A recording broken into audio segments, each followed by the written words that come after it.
जन्नत के पत्ते आखिरी बाब। आने अपनी मखसूस कुर्सी पे बैठी सिलाइयों को महारत से चलाती स्वेटर बुन रही थी। ऊन का गोला लटक कर उनके कदमों के करीब गिर पड़ा था। आयशा गुल उनसे फासले पे बड़े सोफे के एक कोने पे टकी ऊन के गोले को देख रही थी। उसकी निगाहें धागे पे जमी थी, मगर जहन कहीं दूर भटक रहा था। जिंदगी अब ऊन के गोले की सी लगती थी। कोई उसे कब बुन दे, कब उधेड़ दे। सिलाइयां उसके हाथ में तो थी ही नहीं। आयशे, तुम्हारा फोन बज रहा है। आने के पुकारने पे वो चौंकी। गोद में रखा मोबाइल कब से बज रहा था। उसने नंबर देखा और फिर एक मासूम सी मुस्कान ने उसके लबों को छू लिया। बहारे। नंबर पे लिखा नाम बहुत मोहब्बत से लेकर उसने आने को बताया और सब्ज बटन दबाकर फोन कान से लगाया। अस्सलाम वालेकुम, उसने मुस्कुराकर सलाम किया था। मैं ठीक हूँ, तुम सुनाओ, तुर्की वाले कैसे हैं? उसकी मुस्कुराहट और भी खूबसूरत हो गई थी। आंखों में तमानियत के सारे रंग उतर आए थे। हाँ बताओ क्या हुआ? उसके अल्फाज सुनकर आनी ने बेइख्तियार सिलाइयां चलाते हाथ रोक कर उसे देखा। उसी पल आयशा सीधी होकर बैठी, उसकी मुस्कुराहट एकदम सिमटे थी। कौन सा बॉर्डर? तुर्की और शाम का? उसने आहिस्ता से दोहराया था। आने फासले पे बैठी थी, उनको सुनाई नहीं दिया था, मगर उन्होंने सवालिया निगाहों से उसे देखा जरूर था। वो उनको यूं देखते पाकर जबरदस्ती जरा सी मुस्कुराई, फिर माजरत खाना निगाहों से गोया इजाजत तलब करती उठकर किचन में आ गई। आने ने जरा हैरत से उसे गर्दन मोड़कर देखा। वो किचन के खुले दरवाजे से काउंटर के पीछे खड़ी फोन पे बात करती नजर आ रही थी। आने वापस सिलाइयों की तरफ मुतवज्जो हो गई। हाँ कहो, फिर मैं सुन रही हूँ। काउंटर पर कोहनी रख कर झुके खड़े आयशे ने एक मोहतात नजर बाहर लाउंज में खिड़की के पास बैठी आने पे डाली। वो अब उसकी जानिब मुतवज्जो नहीं थी। जरा ऊंचा बोलो, इतना आहिस्ता मुझे समझ नहीं आ रहा। क्या कोई आसपास है? उसने रुककर सुना, फिर इस बात में सर हिलाया। ठीक है, मुझे सारी बात समझाओ आप। उसने फिर आध खुले दरवाजे से झांका। आने अपनी बुनाई में मसरूफ थी। क्या? एक मिनट, मुझे समझ नहीं आया। क्लेलियस के किस तरफ है वो बोरेर? वो तेजी से फ्रिज की जाने बढ़ी और उसके दरवाजे पर नस्ब होल्डर से पेन निकाला और साथ ही आवेजा नोटपैड के ऊपरी सफ़े पे तेजी से लिखने लगी। मंगल की रात यानी पीर और मंगल की दरमियानी रात 2 से 3 बजे वो इलीगल बॉर्डर क्रॉस करेगा। अच्छा, और रवानी से चंद अल्फाज घसीटे गई। हाँ ठीक, मैं समझ गई। अच्छा ओके। उसने पेन वापस होल्डर में रखा और नोटपैड का सफ़ा फाड़ कर फिर तह करके मुट्ठी में दबा लिया। अच्छा मैं देखती हूँ क्या हुआ, कोई आ गया है? अच्छा तुम फोन रखो, बाद में बात करेंगे। मरहबा। उसका मरहबा अदा होने से कबल ही फोन बंद हो चुका था। उसने एक नज़र मोबाइल को देखा और फिर चंद गहरे गहरे सांस लेकर अपने हवास बहाल किए। दिल अभी तक यूं ही धड़क रहा था। राज भी एक बोझ होते हैं जिन्हें सहारने के लिए बहुत मजबूत असब चाहिए होते हैं। उसने हाथ में तहशुदा कागज पे निगाह दौड़ाई। उस मालूमात के साथ उसे क्या करना चाहिए? तुर्की का तुम पे फर्ज है आयशे। अपने दिल से पूछो कि अगर तुम्हें मालूम हो जाए कि एक मुजरिम, तुर्की का एक कौमी मुजरिम, गैर कानूनी तरीके से सरहद पार कर रहा है, तो तुम्हें क्या करना चाहिए? उसने अपने दिल से पूछना चाहा। अजीब सा हिजान और तसब्जुब हर जगह गालिब था। तुम्हें बॉर्डर सिक्योरिटी फोर्स के कमांडर को फोन करना चाहिए। तुम्हें उनको बताना चाहिए सब कुछ, ताकि वो उसे गिरफ्तार कर सके। मगर नहीं, आयशा गुल यह सब कैसे करेगी? आयशा गुल तो कभी कुछ नहीं कर सकती। उस नहज पे वो जरा चौंकी। आयशा गुल कभी कुछ नहीं कर सकती। अब्दुर्रहमान हमेशा से कहा करता था, ये उसका पसंदीदा फिक्रा। मगर उस वक्त ये फिक्रा किसी तीर की तरह उसे आ लगा था। वो शिकस्त कदमों से चलती वापस लाउंज के बड़े सोफे के किनारे आ टकी। आने ने सिलाइयों से नजर हटाकर उसे देखा। क्या कह रही थी बहारे? आयशा ने बात ठीक से नहीं सुनी थी, बस नफी में गर्दन हिलाई। वो कहीं और गुम थी। क्या उसे अब्दुर्रहमान को दिखा देना चाहिए कि आयशा गुल बहुत कुछ कर सकती है? क्या वाकई? वो चलते चलते उस जंगलनुमा इलाके तक आन पहुंचे थे। ऊंचे सरसब्ज दरख्त और उनके दरमियान से दरिया तंग झरने की मानंद बह रहा था। पानी के ऊपर पुल की सूरत लकड़ी के फट्टे लगे थे और दरमियान में एक लकड़ी का बड़ा सा तख्त था। तख्त पे सुर्ख कालीन बिछा था और 3 तरफ मुंडेर बनाकर गाँव तकिया लगे थे। चौथी तरफ मुंडेर ना थी, ताकि वहां टांगे लटकाकर बैठो तो पानी पैर को छुए।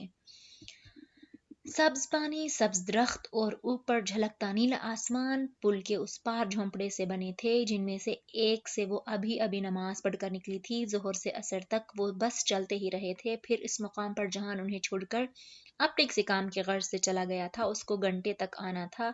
वो उसी असना में खाना खाकर अब नमाज से फारिग हुई थी। बाहर निकल कर देखा तो बहारे पुल के तख्त पे बैठी पैर के अंगूठे से पानी में दायरे बना रही थी।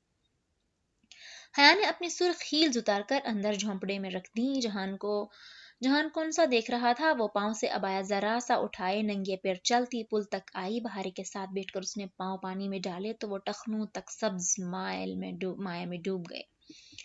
जहां सिकंदर का तुर्की वाकई बहुत खूबसूरत था। अब्दुर्रहमान कब आएगा? बहारे गोद में रखे अपने गुलाबी पर्स पे लगे मोती पे उंगली फेरती पानी को देखते हुए बोली थी। आ जाएगा, अभी तुमने इतनी देर क्या किया? उसने गर्दन जरा से मोड़कर मुस्कुराते बारी को देखा। वो खाने के बाद जब नमाज पढ़ने गई थी तो बहारे बाहर आ गई थी। कुछ भी नहीं किया, उसने बुझे बुझे चेहरे के साथ नफी में सर हिलाया। जान की डांट का असर अभी तक बाकी था। या तुम इसलिए उदास हो कि उसने तुम्हें डांटा है? वो हर वक्त ही डांटता रहता है, मगर मैंने कुछ गलत नहीं किया। सामने से एक परिंदा उड़ता हुआ आया। पानी की सतह से अपने पंजे टकराते हुए जरा से कतरे चोंच में बरहे और बगैर रुके फिर फड़फड़ाता उड़ता गया। क्या तुमने वाकई हमारी बातें सुनी थी? इस्तफसार करते हुए भी वो जानती थी कि अगर उसने सुना हो तब भी वो समझ नहीं पाई होगी। नहीं सुना, मैंने कुछ नहीं। सब मुझे इल्जाम क्यों देते हैं? वो खफगी से कहती सर उठाकर दूर जाते परिंदे को देखने लगी जो ऊपर आसमान पे उड़ता जा रहा था। शायद इसके लिए चूंज भर पानी ही काफी था। उसकी वसअत बस इतनी ही थी। अच्छा, फिर उदास क्यों हो? हया क्या, जब मैं 15 साल की हो जाऊंगी तो शादी कर सकूंगी? और हया का मुंह हैरत से खुल गया। तुम्हें ऐसी बातें क्यों सूझी बहारे? गुंजा की शादी भी 15 साल की उम्र में हुई थी ना? गुंजा कौन? हमारी जदेसी में रहती थी, हम सब गए थे उसकी शादी पे। अब्दुर्रहमान भी गया था, तस्वीर भी है मेरे पास, दिखाऊं? हया ने मेकानी अंदाज में सर हिलाया। बहार ने अपना पर्स खोला, अंदरूनी खाने की जिप खोली और एक लिफाफा निकाला। उसे उसके मोबाइल की झलक नजर आई थी। तुम्हारा फोन तुम्हारे पास था? उसको अचंभा हुआ। मैं समझी तुम नहीं लाई। मैं ले आई थी, चार्जिंग हो गई थी। क्या मैं इसे देख सकती हूँ? उसने मोबाइल लेने के लिए हाथ बढ़ाया तो बहारे ने झट से जिप बंद करके बैग पर ले किया। मैंने कुछ गलत नहीं किया, तुम मेरा यकीन क्यों नहीं करती? मैं अच्छी लड़की हूँ। हया ने गहरी सांस भरी। अच्छा ठीक है, मैं तुम्हारा यकीन करती हूँ। मैं जानती हूँ कि बहारे गुल अच्छी लड़की है और अच्छी लड़कियां कबूतर नहीं बनती, वो बातें इधर से उधर नहीं करती। उसने हाथ वापस खींच लिया था। जहां तुम्हें जो बात आगे बताने से मना कर रहा था वो तुम आयशे को नहीं बताओगी, प्रॉमिस? बहारे ने लेकिन कहने के लिए लब खोले फिर बंद कर दिए। फिर सर झटक कर लिफाफे से एक फोटोग्राफ निकालकर हया के सामने किया। बस मेरे पास एक यही फोटो है। हया को दिखाते हुए भी बहारे ने तस्वीर का किनारा सख्ती से पकड़ रखा था, इतनी सख्ती से कि उसका नाखून पीला सफेद पड़ गया। वो अब पानी के करीब कोई भी चीज बेएहतियाती से पकड़ने का खतरा नहीं ले सकती थी। पानी खोई हुई चीजें कभी भी लौटाया नहीं करता था। वो शादी के फंक्शन की तस्वीर थी। कोर्ट में निकाह था। फ्रंट रो की नशस्तों पे वो तीनों बैठे थे, ब्लैक सूट और ग्रे शर्ट में मलबूस। वो बस जरा सा मुस्कुरा रहा था। साथ बैठी बहारे और आयशे भी मुस्कुरा रही थी। मजनूई फैमिली जो अब टूट गई थी। पता है, हमारी शादियों में निकाह के बाद दुल्हा दुल्हन की कुर्सी उठाता है। हाँ मैं जानती हूँ, ताकि अलामती तौर पर यह साबित कर सके कि वो अपनी बीवी की जिम्मेदारी का बोझ उठा सकता है। मगर गुंजा इतनी मोटी थी कि उसके दिल से कुर्सी उठाई ही नहीं गई। फिर वो जरा रुकी। तुम आयशे को मत बताना कि मैंने यूं कहा। अगर तुम वो बात जो जहान ने मना किया है आयशे को नहीं बताओगी तो भी मैं उसे नहीं बताऊंगी। मगर आयशे को तो पहले ही उसने जैसे जबान दान तले दबाई। क्या उसे पहले ही पता है? हया ने बेगौर उसे देखा। बहार ने झट गर्दन नफी में हिलाया। मैं किसी को नहीं बताऊंगी, प्रॉमिस। उसने तस्वीर एहतियातन खत के लिफाफे में डाली और उसे बैग में रख दिया। कुछ था जो है को डिस्टर्ब कर रहा था, कुछ गलत था कहीं, मगर खैर। और तुम ये शादी की बातें मत सोचा करो। अच्छा, उसे तंबी करना याद आया तो फौरन की। बहार ने सर उठाकर उसे देखा, फिर नफी में गर्दन हिलाई। मैं तुम्हें नहीं बताऊंगी कि मैं किससे शादी करूंगी। वो क्यों? सामने दरिया किनारे दरख्त का एक पत्ता हवा से फड़फड़ा रहा था। जब हवा का बोझ बढ़ा तो वो एकदम शाख से टूटकर नीचे आ गिरा। तुम बुरा मानोगी। समझो, मैंने ऐसा कहा ही नहीं। हवा ने पत्ते को अपने पैरों पे सहारा दिया, आहिस्ता से नीचे उतारा, यहाँ तक कि पानी ने उसे नरमी से हवा के हाथों ले लिया और ऊपर लटा दी। تمہیں پتا ہے عبد الرحمن نے مجھ سے وعدہ کیا تھا کہ اگر وہ مر جائے تو میں اسے جنازہ ضرور دوں گی. کیا؟ وہ ششدر رہ گئی. سانس رکا اور دل بھی دھڑکنا بھول گیا. اہلارا کے دریا کی سطح پہ درختوں اور آسمان کا عکس جھلملا رہا تھا. اس عکس پہ تیرتا پتا ان کے سمت آ رہا تھا. ہاں، اس نے بہت دفعہ ایسا کہا. چھوڑو ان باتوں کو. اس نے خفیف سا سر جھٹکا. پتا نہیں کیوں وہ ہمیشہ آگے کی ساری پلاننگ تیار رکھتا ہے، چاہے وہ مرنے کی ہی کیوں نہ ہو.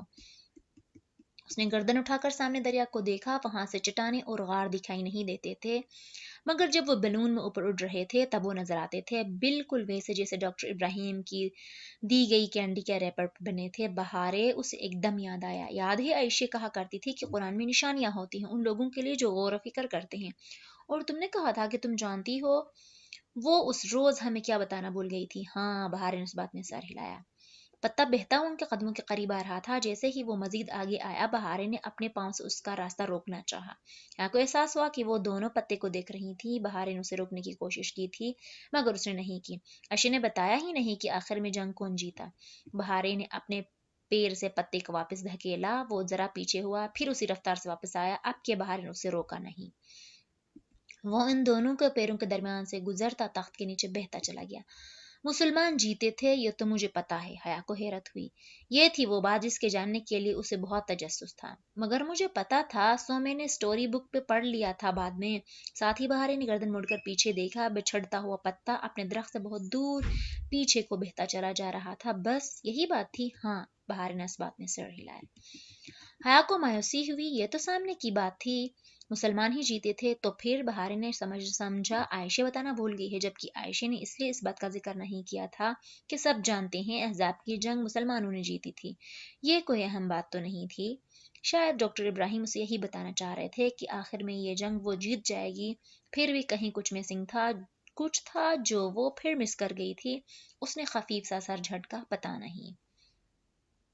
بہارے ابھی تک گردن موڑے دور جاتے پتے کو دیکھ رہی تھی. وہ پتا جسے اب کبھی اپنے درخت کے پاس واپس نہیں آنا تھا.